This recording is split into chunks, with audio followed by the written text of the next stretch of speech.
तो आज के इस वीडियो में हम बात करने वाले हैं नेपाल के बारे में कि नेपाल कब जाएं और कैसे जाएं।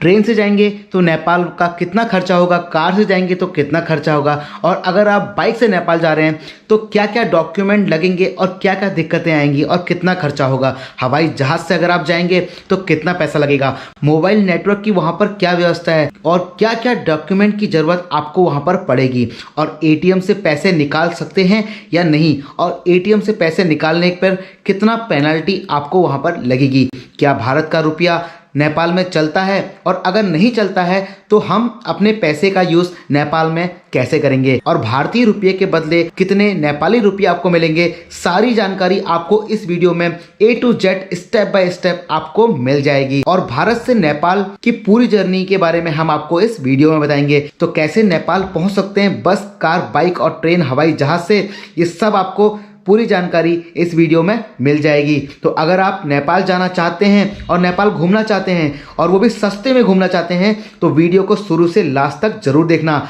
और अगर आप हमारे चैनल पर नए आए हैं और चैनल को अभी तक सब्सक्राइब नहीं किया है तो सबसे पहले आप हमारे चैनल को सब्सक्राइब कर लीजिएगा और बेल आइकन को दबाना मत भूलिएगा ताकि आने वाले वीडियो के नोटिफिकेशन आपको मिल जाएं। तो नेपाल जाने के लिए वैसे तो पूरे भारत के हर महानगर से एक एक बस और ट्रेन की सुविधा है, लेकिन हम दिल्ली को इसका केंद्र मानकर आपको बताएंगे। तो नेपाल की इस यात्रा की हम शुरुआत करेंगे दिल्ली से। तो दिल्ली से अगर आप नेपाल जाना चाहते हैं तो दिल्ली से आपको डीटीसी की बस मिल जाएगी। डॉक्टर अंबेडकर टर्मिनल बस स्टेडियम से यह बस चलती है काठमांडू तक। तो बस का समय वह तकरीबन रहता है सुबह 10 बजे। यह बस दिल्ली से नेपाल काठमांडू पहुंचने के लिए 29 से 30 घंटे तक का समय लेगी। और टिकट की अगर हम बात करें तो इस बस का जो किराया है वो मात्र 2300 रुपया है, और यह एक सीटिंग बस है, इसमें स्लीपर नहीं है। 29 से 30 घंटे तक का यह बस समय लेगी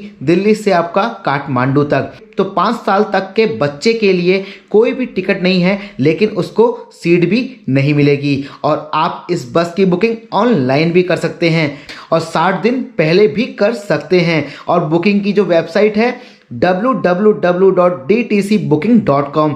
बुकिंग के टाइम पे डॉक्यूमेंट जो आपको ज़रूरत पड़ेगी वो आपका वोटर आईडी, ड्राइविंग लाइसेंस और आधार कार्ड भी आप दिखा सकते हैं। तो भारत के दूसरे बड़े बड़े शहरों से भी आपको काठमांडू के लिए बस मिल जाएगी। फिलहाल मैं आपको जानकारी दे रहा हूँ दिल्ली से, और इसके अलावा कुछ प्राइवेट बसों की सुविधा भी नेपाल के लिए है जिनका किराया बहुत कम होता है, लेकिन इनके लिए आपको ऑनलाइन बुकिंग की सुविधा नहीं होती है। तो ये तो हमने आपको बताया कि दिल्ली से आप नेपाल बस से किस तरीके से जा सकते हैं, कितना आपको किराया लगेगा, और अगर आप कार और बाइक से नेपाल जाना चाहते हैं तो उसके बारे में आपको बहुत सारी चीज़ों का ध्यान रखना पड़ेगा।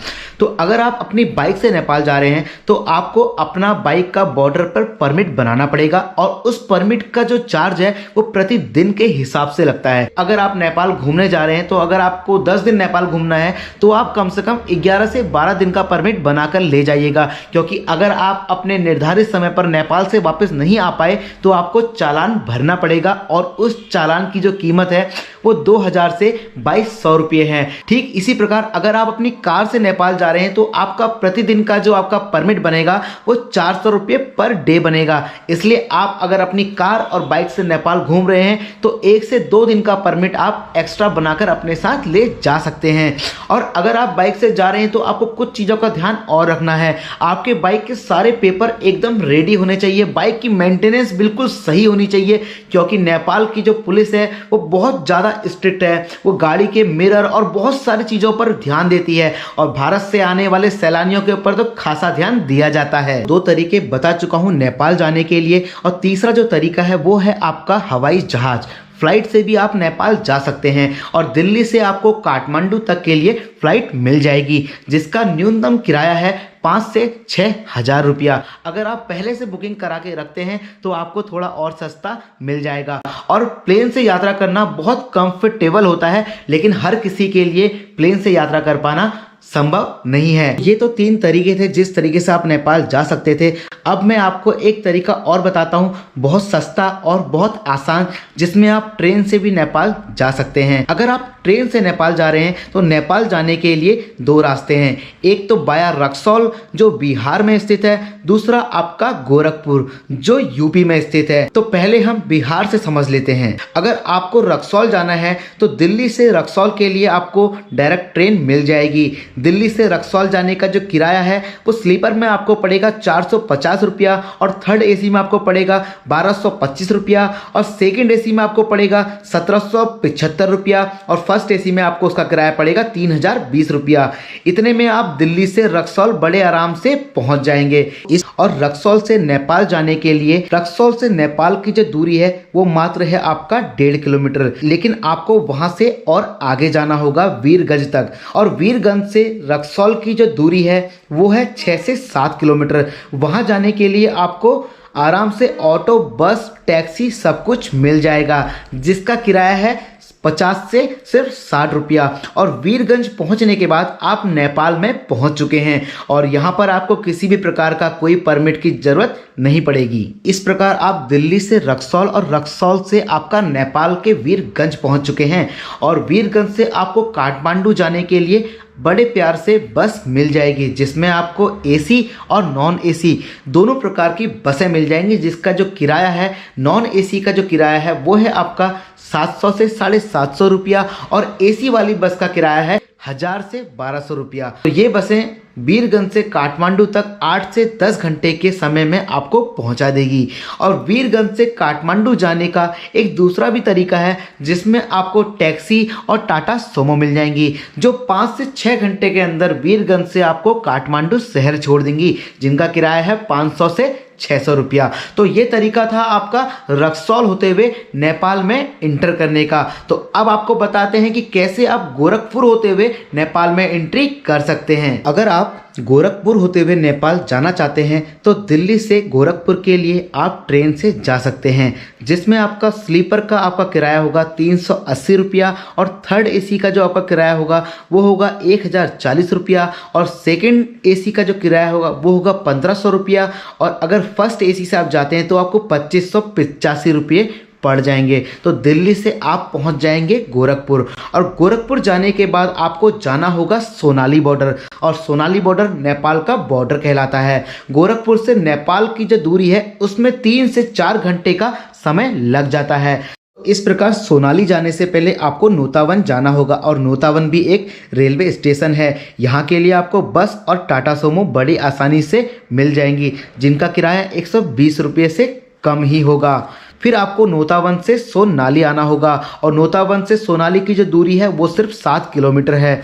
वहां जाने के लिए आपको 50 रुपये पर पैसेंजर चार्ज लगेगा, जिसके लिए आपको ऑटो बड़े आसानी से मिल जाएगा। इस प्रकार आप सोनाली बॉर्डर पहुंच जाएंगे और सोनाली बॉर्डर से काठमांडू जाने के लिए सबसे पहले आपको भैरवा जाना होगा और सोनाली से भैरवा की जो दूरी है वो है मात्र 3 किलोमीटर, जिसके लिए आपको बड़े आसानी से ऑटो मिल जाएंगे।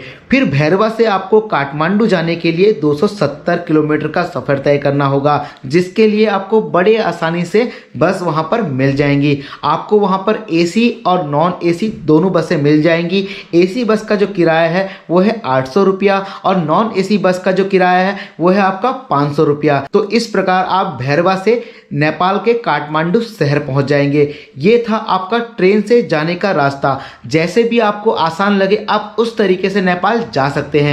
आप चाहें तो आप रक्सौल होते हुए ट्रेन से जा सकते हैं, आप चाहें तो आप गोरखपुर होते हुए जा सकते हैं। तो इसके बाद जो सबसे ज़्यादा ध्यान देने वाली बात है वो है आप अपने भारतीय रुपये का नेपाल में कैसे इस्तेमाल करेंगे। तो आपके पास जो रुपया होगा वो होगा आपका भारतीय रुपया। तो वैसे तो भारतीय रुपया नेपाल में चल जाता है, लेकिन सिर्फ 100 रुपये का नोट आपका नेपाल में आप चला सकते हैं।